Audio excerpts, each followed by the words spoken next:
In today's video, I want to go over 4 different ways to make money with real estate. If you don't know anything about selling in real estate and it has sparked an interest, then you definitely want to watch this video. So stay tuned.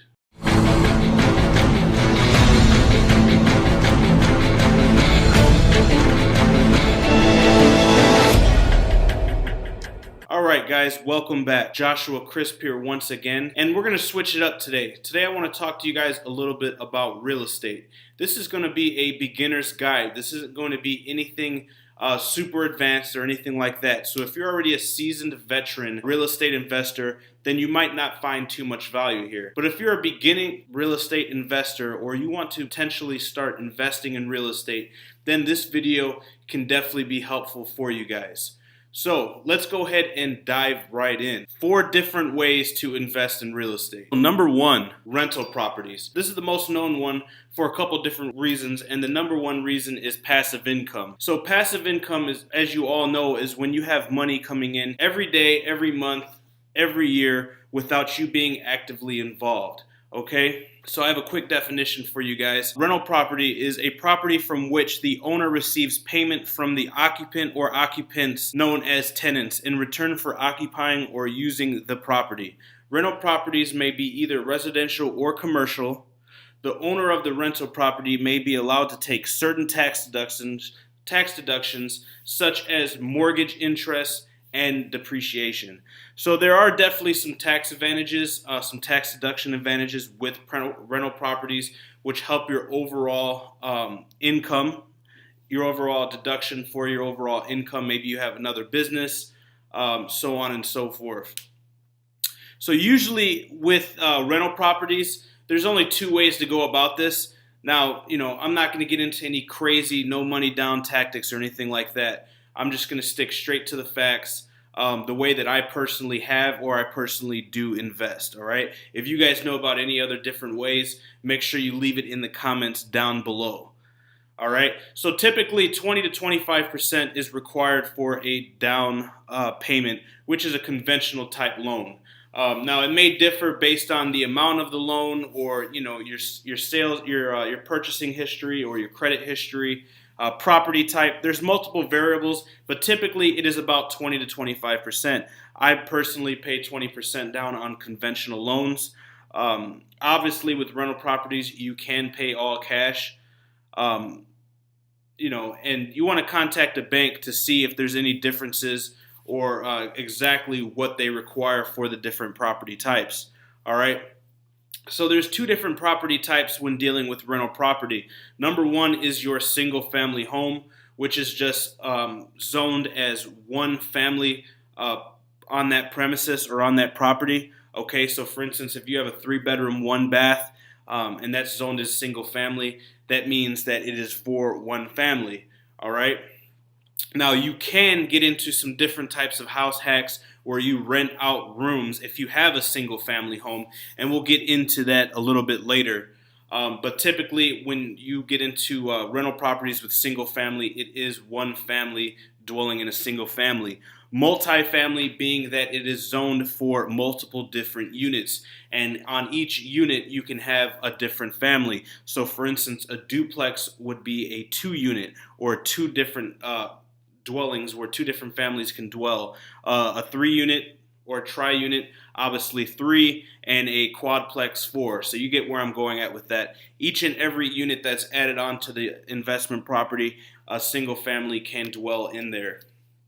Okay, and then we have down here standard or commercial. Where I live at, the bank, if 4 units and less is considered residential.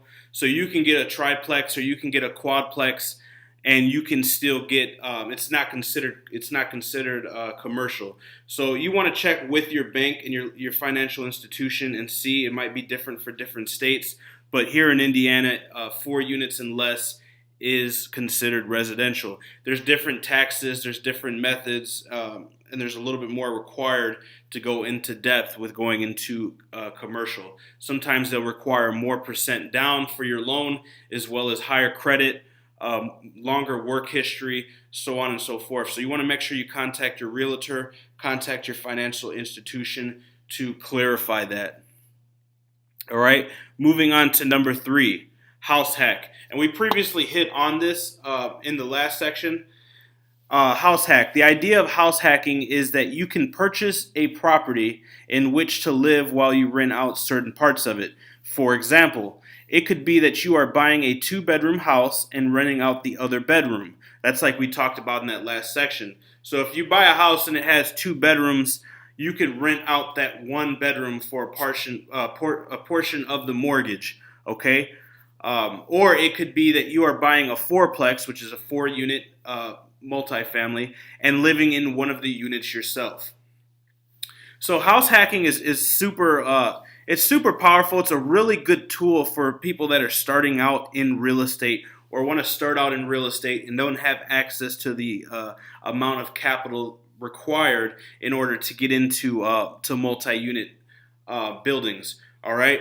When you house hack, you can qualify for FHA, which is typically 3.5% down with a minimum credit score of 580. So this is the most important thing right here.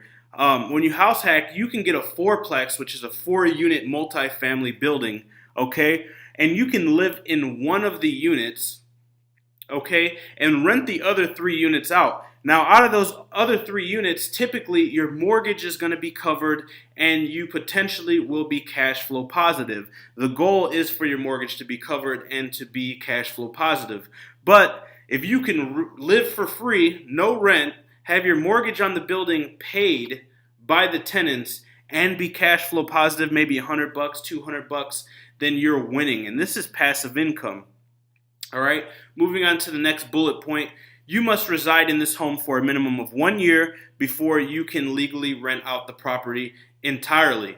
Okay, now I know a lot of people that acquire them and then rent them out, but legally you must reside in the state of Indiana, at least you must reside in the home for a minimum of 1 year before you can rent it out. So let's go back to that quadplex. If it was a 4-unit building and you were residing in one of them, that's what you told the bank, renting the other 3 out, you have to live in that one for 12 consecutive months before you can rent that out, and then the unit or the building be 100% occupied. Okay. Now, the good thing about this is after that 1 year, you lived rent free. Let's just say, for argument's sake, that your rent is $1,000 a month.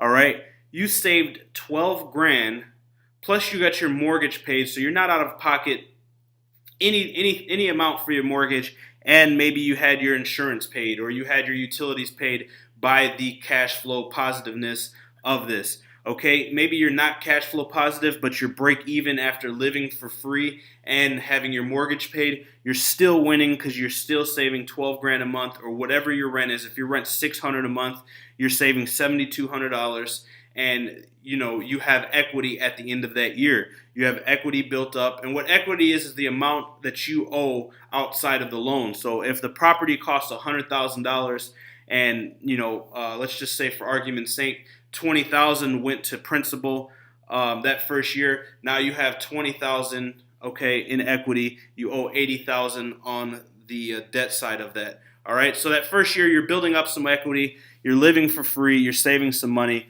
It's a super useful, super powerful way to get started with real estate, especially if you're starting a business out. All right. The last one, you live rent free and have the tenants pay the mortgage, which we covered that. I've got a couple students, and I've had a couple people talk to me and ask me questions about, should I quit my job?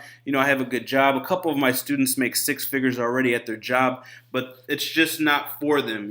When you're an entrepreneur, it doesn't matter how much money you make. It's about you being your own boss and you being happy. So something you want to take into consideration, if you want to go on to a different business endeavor, whether it be, selling on Amazon or starting your own business or whatever it is, you have leverage when you are an employee. See, when you're an employee, you only need 6 months worth of work history on top of your credit score. So if you have a 580 plus and then you have 6 months, you can qualify for that FHA or that conventional loan. If you're self-employed like I am, which means that you're not an employee, you own your own business, and you pay yourself salary, commission, or however it is outside of the business, Now you are titled as self-employed. And if you're self-employed, now you need 24 months or 2 years worth of tax returns. Okay, so that 6 month window goes to 24 months. So use your job as leverage. If you hate your job, or you want to move forward and go all in with being an entrepreneur, make sure you weigh out all your options. You look at the long-term goal and where you want to be at, and see if you can leverage your current status as being an employee. Maybe you want to open a business, or you want to start selling on Amazon. You're going to become self-employed. You're going to be opening your own LLC, but you've been at your job for 2 years and you have a 650 credit score. Maybe you're renting right now. Think about the money that you could siphon in and you could use for your business that you would be saving by not renting. If you go ahead and do the house hack, use your credentials from work, your credit score, along with your 6 months pay stubs. Go ahead and get the FHA loan, which is 3.5% down. I mean, it's super cheap. Money right now is super cheap to borrow. If you get a $100,000 unit, you're looking at, $3,500, so $3,500 on a $100,000 unit down. If you have a decent credit score and you have the work history, go ahead and move in that. And with the money you save each month, go ahead and you can use that to start your business. So this is super, super useful, super beneficial for starting out as an entrepreneur, or maybe you have a small family and you want to get into real estate, but you don't have the capital. This is the best way to get the ball rolling. All right, so let's go ahead and move on to number 4, flipping or fix and flip. Currently, myself, this is what I do a lot of. I do a lot of flipping. Now, there's different strategies, and depending on what where you're trying to get at and what your goal is, your short-term or your long-term goal is, there's different strategies and there's different methods involved with real estate investing. Okay, so real estate flipping is where you take profits from flipping real estate. So it's profits from flipping real estate come from either buying low and selling high, often in a rapidly rising market, or buying a house that needs repair and fixing it up before reselling it for a profit, hence fix and flip. Now, I currently myself fix and flip. So what that is you want to find houses that are in rough shape.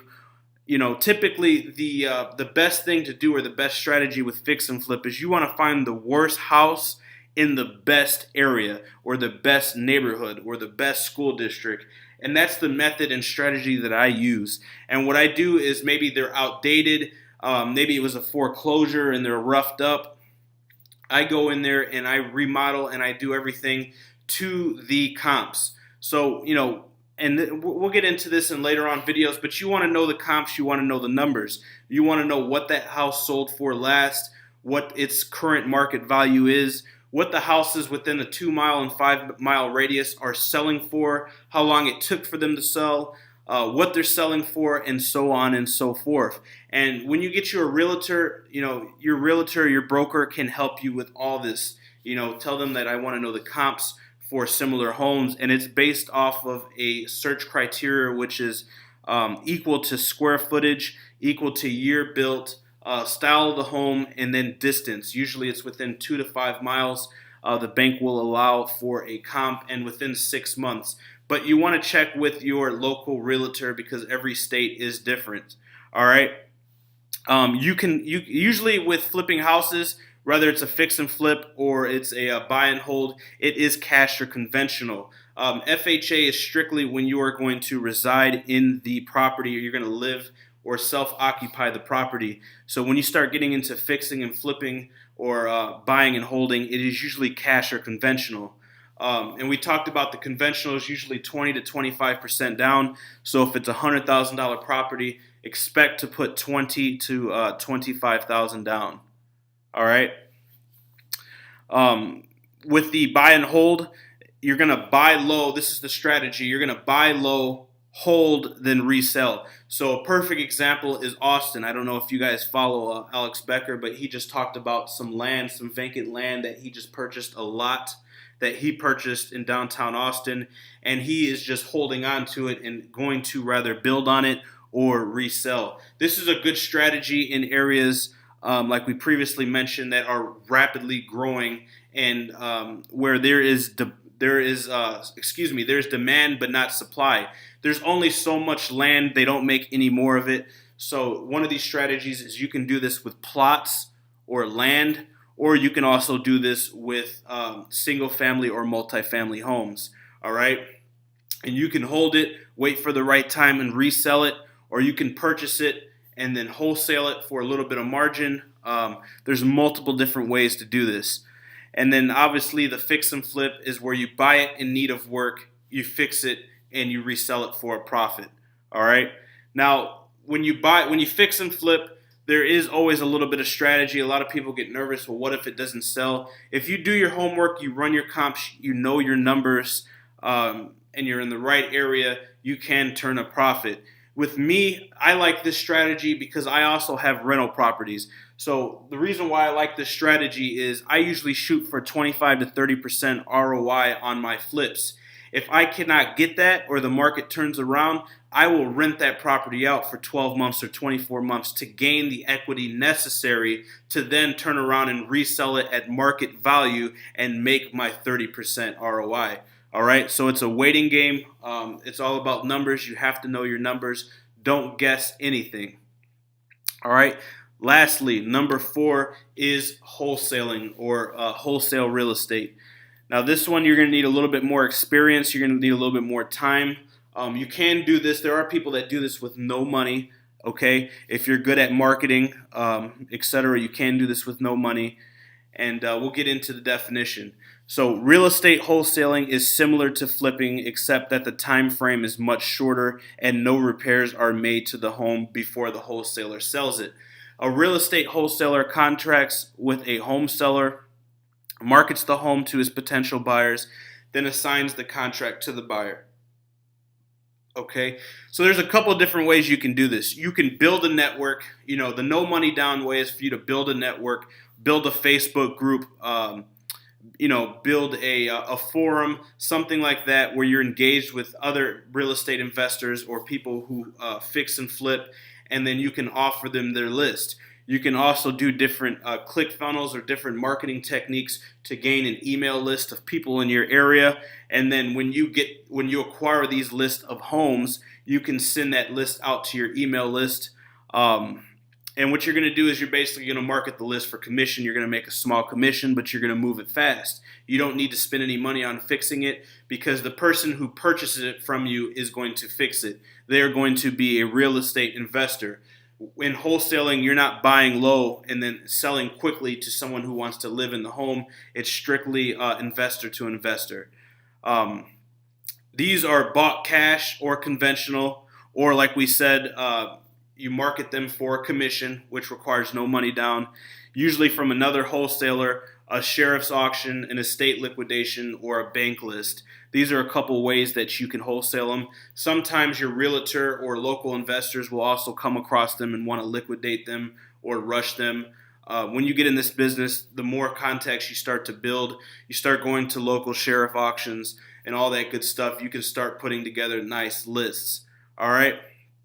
And last, you sell to other investors quickly for smaller margin but a faster sale. So with wholesale, you might only make 2 to 5%, maybe even upwards of 10%, but you're not putting any money into fixing the house, and it is going to be a quicker sell. Okay, you're not going to have inspections to deal with like a traditional flip. You're not going to have underwriting to deal with, escrow, and all that good stuff. It's usually typically all cash or conventional, and the real estate investors close quickly. I hope you guys enjoyed this video on 4 different ways to make money with real estate. This is an introductory video. I just wanted to bring the 4 different methods, 4 different ways to your guys' attention and show you a couple different ways that you can get started, whether you have capital to invest or you have no capital to invest, whether you own a house and you have equity that you can get a loan on and refi on or refinance on, or you're renting and you want to stop throwing money down the drain, and you want to house hack. There's a couple different strategies to fit each and every one of you guys. If you found this helpful, do me a huge favor and give me a like. If you guys have any questions or if you want to see more videos on real estate investing, please drop a comment below. I love seeing the comments. I answer all the comments. I read all of the comments. I just acquired a house that we should be closing on within the next week or two. I already took them the earnest deposit and all that good stuff. So stay tuned for videos on the flip process. This house needs a lot of work, so I'm going to be going over from A to Z what you need to do and what I do when flipping a house. So if this is your first time on the channel, make sure you subscribe. All right, next to the subscribe button, there's going to be a little bell. Click that bell, that way you're notified every time I release a new video, and you can be first to market, first to dollar. Thank you guys for watching, and we will see you next time.